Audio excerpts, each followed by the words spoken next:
കൂടി ഒന്ന് വ്യക്തമാക്കിയാൽ, ദേവാലയത്തിൽ ഒരുമിച്ചിരുന്ന് ആരാധിക്കുന്നത് ആത്മീക ജീവിതത്തിന്റെ ഭാഗമാണെങ്കിൽ, നമ്മൾ വീട്ടിലേക്ക് ഒരാളെ കൊണ്ടുപോകുന്നതും അല്ലെങ്കിൽ ഒരു നേരത്തെ വിശപ്പ് മറ്റുള്ളവന്റെ ശമിപ്പിക്കുന്നതും വീട്ടിൽ ചെന്നിന്ന് ഒരുമിച്ചിരുന്ന് ആഹരിക്കുന്നതും എല്ലാം തന്നെ നമ്മുടെ ആത്മീക ജീവിതത്തിന്റെ ഭാഗമായിട്ട് വേണം കരുതാൻ എന്നുള്ളതാണ്. യഥാർത്ഥത്തിൽ ഇത് പരിശുദ്ധ സഭയ്ക്ക് പരിചയപ്പെടുത്തുന്ന ആരെന്നറിയാമോ?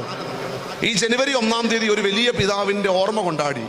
ഒരു പിതാവിന്റെ അല്ല, വിശുദ്ധ സഹദേവന്മാർ അല്ലെങ്കിൽ മൽപ്പാന്മാരുടെ കൊണ്ടാടി, ബസേലിയോസ് ഗ്രിഗോറിയോസ് എന്ന പിതാവിന്റെ ഒക്കെ കൊണ്ടാടി, ഈ പിതാക്കന്മാരുടെ ഒക്കെ. അതിൽ രണ്ടാമത്തെ പിതാവാണ് വിശുദ്ധ ഗ്രിഗോറിയോസ്. കപ്പദോക്യൻ പിതാവായ നാസിയാൻസിലെ വിശുദ്ധ ഗ്രിഗോറിയോസിന്റെ രചനയിലാണ് യഥാർത്ഥത്തിൽ ഇതുള്ളത്.